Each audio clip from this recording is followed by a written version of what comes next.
అందరికీ నా నమస్కారాలండి.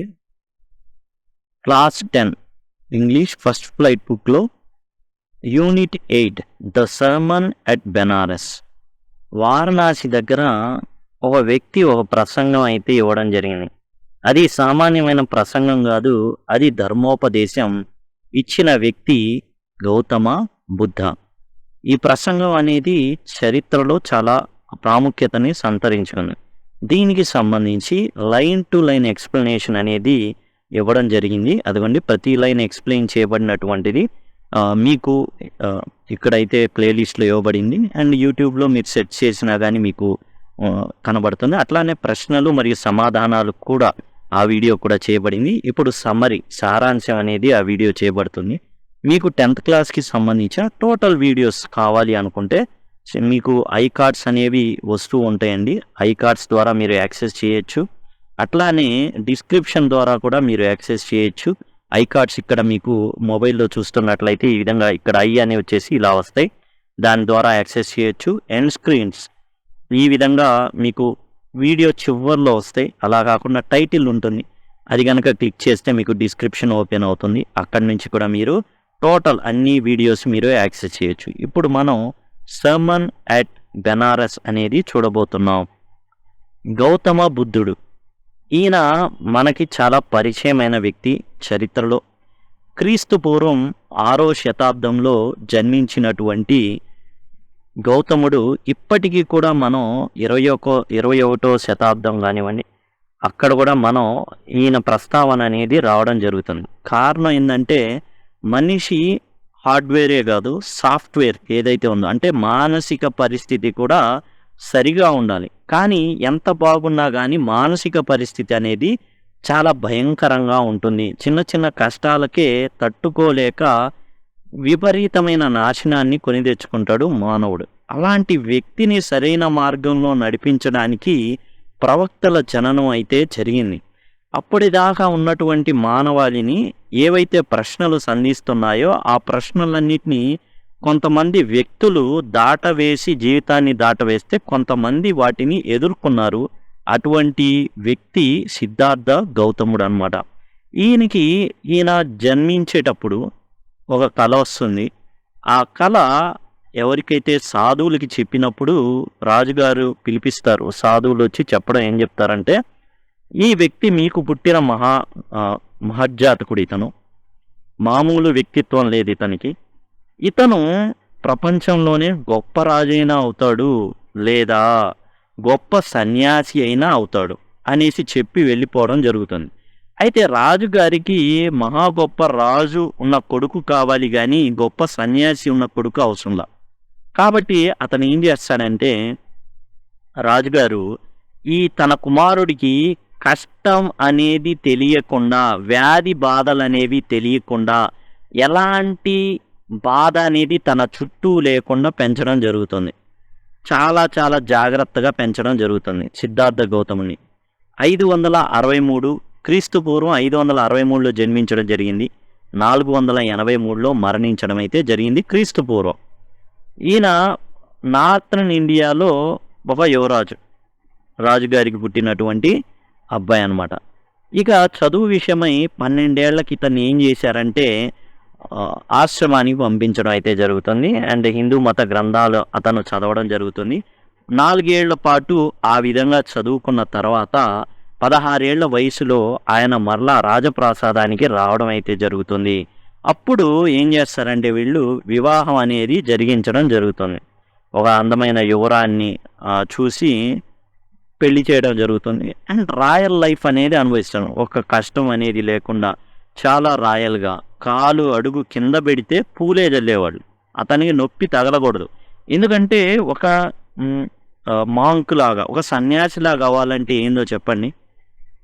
ఎండలో ఎండాలి, వానలో తడవాలి, అడుక్కోవాలి, ఆకలి దప్పులతో ఉండాలి.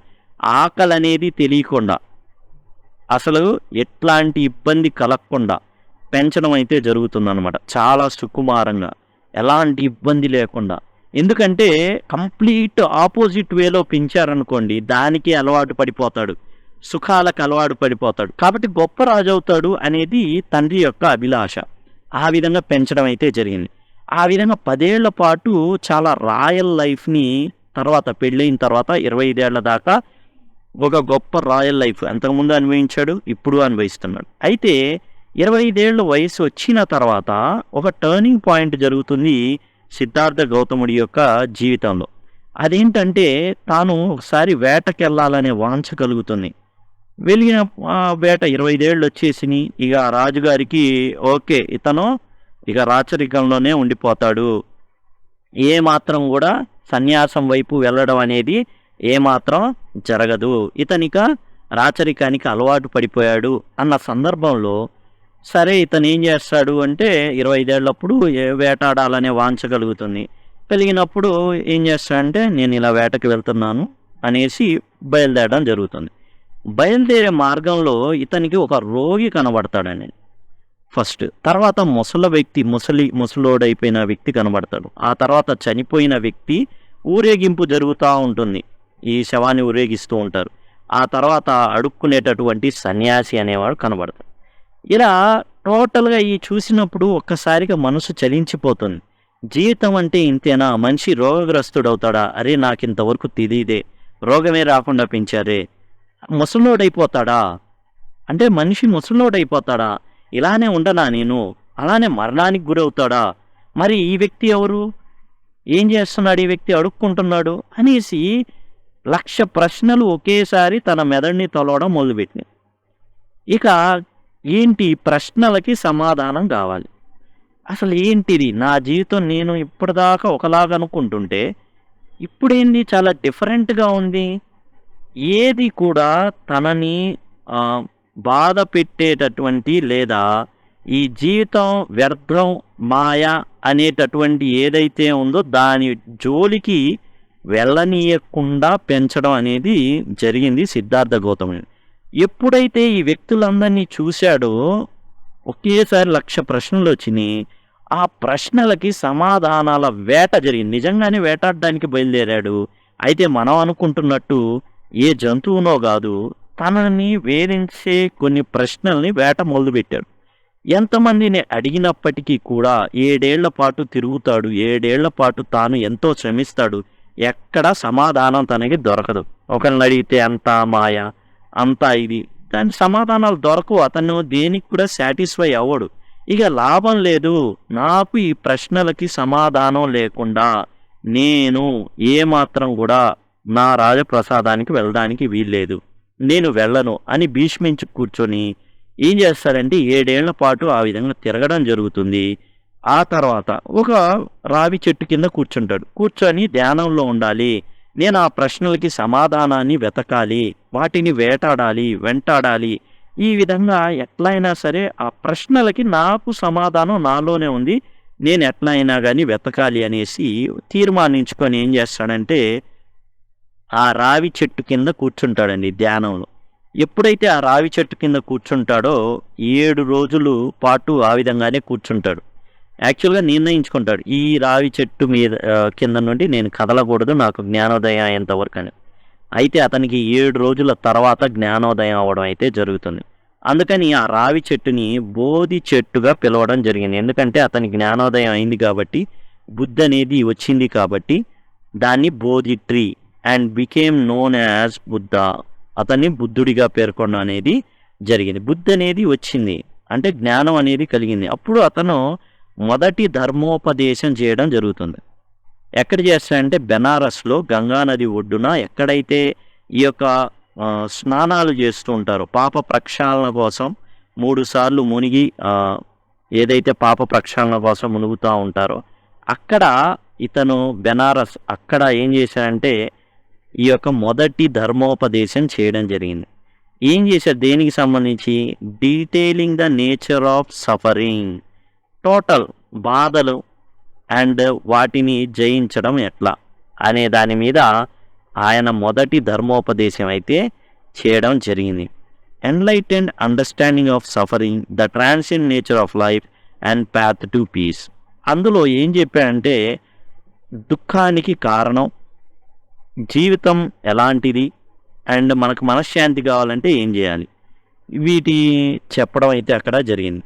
అయితే ఇక్కడ ఒక కథ ప్రస్తావనకి రావడం అయితే జరుగుతుంది. కిస్సా గౌతమి అనేటటువంటి తల్లి తన ఏకైక బిడ్డ కుమారుడు చనిపోవడం జరుగుతుంది. ఆమె ఏం చేస్తుంది అంటే ప్రతి ఇంటికి కూడా తిరగడం జరుగుతుంది. అమ్మా, నా బిడ్డ చనిపోయాడు, జబ్బుతో చనిపోయాడు, మంది వండమ్మా అని ప్రతి ఇంటికి తిరగడం జరుగుతుంది. ప్రతి ఇంట్లో ఉన్న వాళ్ళు జాలి పడతారే తప్ప ఆ మరణం నుంచి ఆ అబ్బాయిని కాపాడలేరు. చనిపోయిన వాడిని ఎలా కాపాడతారు? కాపాడడం అనేది కుదరదు. కాబట్టి ఇక్కడ ఏం జరుగుతుంది, అందరూ జాలి పడడం తప్ప ఏమీ చేయలేరు, జాలి పడుతున్నారు.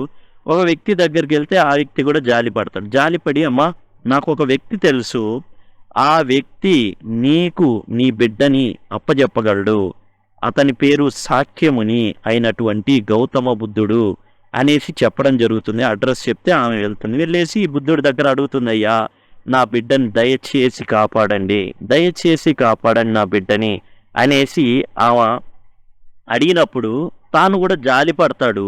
దాంతో ఏం చెప్తాడంటే గౌతమ బుద్ధుడు ఆమెకు ఒక చిన్న టాస్క్ చెప్తాడు. అమ్మా, ఈ అబ్బాయి బతుకుతాడు, అయితే దానికి నాకేం కావాలి అంటే గుప్పెడు ఆవాలు కావాలి, నీ చేత్తో నువ్వు తేవాలి.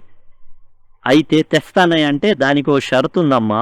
ఎక్కడి నుంచి తేవాలంటే ఏ ఇంట్లో అయితే మరణం ఎవరిని టచ్ చేయలేదో ఆ ఇంట్లో నుండి నువ్వు ఆవాలు తేవాలి అనగానే వెంటనే బయలుదేరుతుంది. ప్రతి ఇంటికి వెళ్తుంది. అమ్మా, నాకు ఒక గుప్పెడు ఆవాలు కావాలమ్మా అంటే రండమ్మా తీసుకోండి అని చేతిలో పోస్తారనమాట. అమ్మా, మీ ఇంట్లో మరణం అనేది ఎవరిని టచ్ చేయలేదు కదా, అలా అయితేనే ఇవ్వండి అని అడుగుతుంది.